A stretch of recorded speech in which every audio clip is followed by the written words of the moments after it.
Sir मैं जरा नज़म अपलोड कर दें दोबारा जी। प्रोफेसर मसूद साहब कह रहे हैं उन्हें जी जी कि उन्हें भी दें इजाजत, जरा देर जी, से शो नहीं हो रही, अभी शो करने लगे। अरशद भाई नज़म शेयर कर, दोबारा पढ़ना चाहता हूँ। नज़म आ गई सर, आ गई नज़म, आ गई। आ गई। शुक्रिया जी, सबसे पहले मैं साहिब सदर की इजाजत से कि जो इसका उन्वान है बारूद खुशबू, तौर जहन में इस तरह से ये नेगेटिव एक लफ्ज है बारूद, तो इसके साथ बू होना चाहिए था, लेकिन खुशबू का लफ्ज लगाकर, क्योंकि आपने देखा एक अजीब मुशाहिदा है, कुछ लोगों को पेट्रोल की जो स्मेल है वो अच्छी लगती है। खुद शबरात के मौके पे आप देखते हैं जो पटाखे और इस तरह की चीजें, उसकी खुशबू भी कुछ ऐसे खास तबका मौजूद है लोगों में, मुझ समेत, कि वो अच्छी लगती है। और यही वो बात है कि ये असल में एक लाशऊरी की कैफियत को बयान किया है कि जो असल में सही बदबू है वो पेश ऐसे की जाती है कि वो एक खुशबू की तरह हम उसको अपनाते हैं। तो एक तो इसके मैं उन्वान पे बड़ा खुश हुआ हूँ। अब अगर नज्म की तरफ आए तो इसको मुख्तलिफ उन्होंने हिस्सों में तकसीम किया है। जैसा कि सर ने पहले बात की थी कि एक पॉलिटिकल लेवल पर बात है, तो पहला जो हिस्सा है, धोखा मंडी के आड़ती नहीं जानते, ख्वाब के कशकोल में मजबूरी के सिक्के, अफसोस की चीखों का तखमीना क्या है। आप जानते हैं कि शायरी क्या है या अदब क्या है या जो भी तहरीर है वो एक एब्स्ट्रैक्ट से कंक्रीट में चीजों को लाने का नाम है। इस हवाले से ये बड़ी खूबसूरत नज़्म इस हद तरह से है कि इन्होंने बड़े भरपूर किस्म के इस्तेआरे इस्तेमाल किए हैं कि वो जो एक एब्स्ट्रैक्ट चीज है वो बड़ी कंक्रीट होकर हमारे सामने आती है। इस पहले ही अगर बंद को देख लें तो इकोनॉमिक लेवल पे जो कुछ चल रहा है, मुआशी अहवालों से जिस तरह इंसानों की एक कहने के इस्तेसाल हो रहा है कि ख्वाब जो है वो कशकोल में लेके मजबूरी के सिक्कों के साथ आते हैं, उसके पीछे कितनी चीखों का तखमीना है ये नहीं जानते थे। कोई किस तरह से मजबूर होके आपके पास आया है, किस तरह से पेट काट के, इससे वो बेखबर, वो अपने नफा को देखते हैं।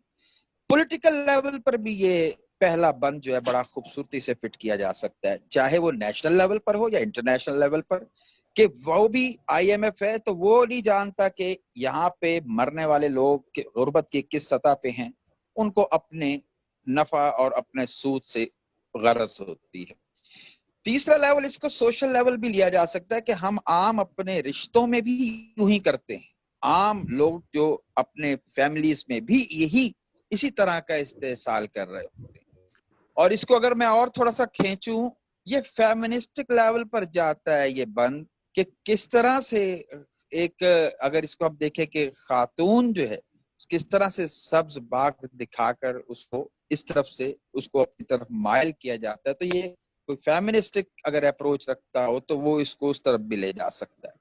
इसका जो दूसरा बंद है वो दाव पेच के अलजबरा से, अलजबरा का लफ्ज बड़ा अहम है कि यानी यहाँ पे वो अब गुर इस्तेमाल हो रहे हैं, जैसे कहा जाए कि अब इल्म और शऊर और अक्ल ये तमाम चीजें मिलकर लगी हुई हैं कि किस तरह से इंसानों के साथ वो सलूक करना है कि जिससे वो मजीद तबाह हो लेकिन उनकी अपनी जेबें भरती चली जाएं, किस तरह से जिन्स की कीमत को गिराना है। जिन्स का लफ्ज बड़ा अहम है, जिसको आप ख्वातीन के हवाले से भी लेके जा सकते हैं कि किस तरह से दाव पेच के साथ हम उनके साथ ऐसा मामला करते हैं, मसनूई किल्लत से बढ़ाने का हुनर जानते। तो ये मेरे ख्याल में इंटेलेक्चुअल लेवल पे ये दूसरा बन जाता है।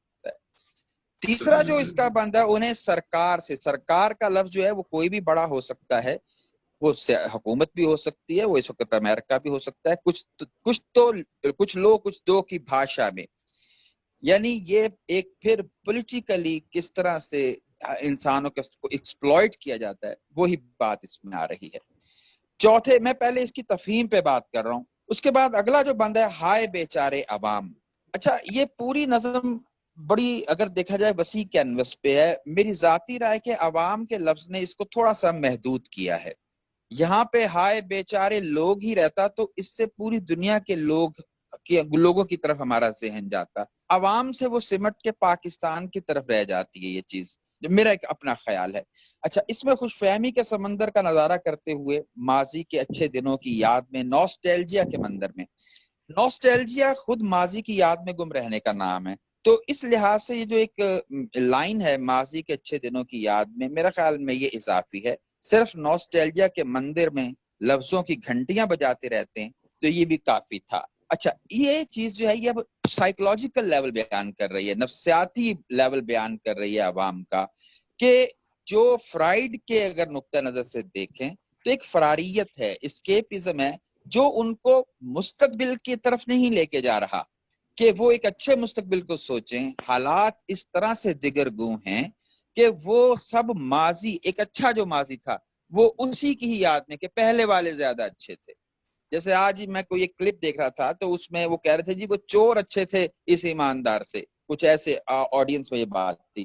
تو یہ وہی اسی کی کہہ لیں کہ ایک کیفیت جو یہاں پہ نظر آتی ہے کہ جب آپ پریشان ہوتے ہیں تو آپ مختلف طرح سے فرار کرتے ہیں. کچھ لوگ نشہ کی طرف جاتے ہیں، کچھ لوگ جو ہیں وہ اپنے آپ کو، یہ شاعر ادیب جو ہیں یہ فرائیڈ کے خیال میں اسکیپ ہی کرتے ہیں کہ وہ اپنے آپ کو ادھر لے جاتے ہیں. کچھ لوگ ماضی کی یاد میں گم ہو جاتے ہیں، کچھ جرم کی طرف چل پڑتے ہیں. تو یہاں ان جو عوام ہے وہ نوسٹیلجیا کو اپنا ایک پناہ سمجھتی ہے جس میں رہ کے وہ خوش رہتی ہے. اس کے بعد پھر جب دودھ خالص نہ ہو، یہاں میرے خیال میں غیر محسوس انداز میں جو شاعر ہیں انہوں نے ایک حل کی طرف اشارہ دیا کہ ہمارا مسئلہ کیا ہے؟ اخلاقیات. جب اخلاقیات ہی نہ ہو تو پھر یہ تمام مسائل پیدا ہوتے ہیں. میرے ذہن میں پس سے باعث کر دے اقوام شرق بھی آ رہی تھی. اقبال کی میں نے وہ کتاب 3-4 بار پڑھی اور میں نے یہی اس میں غور کرنے کی کوشش کی کہ اقبال نے حل کیا دیا ہے. تو سچی بات ہے اس میں واضح حل جو ہے وہ صرف ایک ہی نظر آیا ہے کہ وہ بھی اخلاقیات ہی ہے جو آخر انسانوں کو ایک بہتر مستقبل دے سکتی ہے. یہاں پہ اس اخلاقیات کا رونا رویا گیا ہے جو موجود نہیں کہ جب دودھ خالص نہ ہو اعلیٰ درجے کی بالائی کیسے آئے. اس میں ہماری تربیت، ہمارے عوام، اس طرف بھی اشارہ ہے. اور یہ میرے خیال میں انہوں نے شاید ان کے ذہن میں ہو کہیں افلاطون کی جو پلیٹو کی فلسفی ہے وہ یہاں پہ جھلک نظر آتی ہے. اچھے ان کی جو بک تھی دی ریپبلک افلاطون کی، اس میں یہ سوال اٹھایا گیا تھا کہ اچھی حکومت کیسے آ سکتی ہے. تو انہوں نے کہا تھا کہ اگر اچھے عوام ہوں پھر وہ ان کی تربیت کا پورا نظام بیان کرتے ہیں. اسی میں جو ہے شہر میں کتابوں کو جلانے کی رسم کب فروغ پائے گی؟ میرے خیال میں یہ بہت قابل غور جملہ ہوگا کیونکہ اس میں کتاب تو ایک بہت اعلیٰ چیز ہے، اس کو جلانے کی رسم سے کیا مراد ہو سکتا ہے؟ کیا اس کا اشارہ ایک بہت بڑے مزید ظلم کی طرف ہے کہ جیسے کہ ہلاکو خان نے کیا بغداد کے ساتھ، یا یہ موجودہ وہ تعلیمی نظام ہے جو ہمیں اخلاقیات سے محروم کر رہا ہے، اس کی طرف اشارہ ہے؟ اس سب کو تباہ و برباد کر دیا جائے تو شاید کچھ بہتری ہے. اور پھر آخر میں میں سمجھتا ہوں کہ شاعر ایک مایوس ہو کر یہ کہتا ہے آخر میں کہ ہم نے بھوک پہ مشتمل یہ نعرے اوڑھ کر جعلی انقلاب کے خیمے اکھاڑ دیے.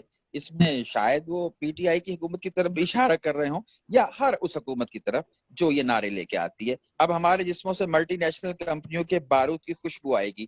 مجھے لگتا ہے کہ شاعر مستقبل کے حوالے سے مایوس ہیں کہ یہ کوئی بہتری نہیں آنے والی. یہ ایسا بارود ہے جو آئے گا اور ہمیں سب میں اب بھی لپیٹے ہوئے ہے، مزید لپیٹ لے گا اور ہم اس سے کسی طرح بچ نہیں پائیں گے. ایک میں اضافی جملے کے ساتھ اجازت چاہوں گا کہ یہ ایک نثری نظم ہے اور بڑا میرے لیے مشکل ہوتا ہے نثری نظم کو پڑھنا. یہ میری ایک رائے ہے، اس کو بڑی خوبصورتی سے نظم میں بھی لایا جا سکتا تھا. اگر وہ ہو جاتا تو اس میں غنائیت پیدا ہو جاتی اور اس میں خوبصورتی آ جاتی.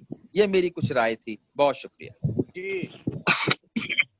جناب صدر آپ کی اجازت صرف تھوڑا سا ٹائم لوں گا. بابر علی سے بات کر رہا ہوں. السلام علیکم سر میں بابر علی سے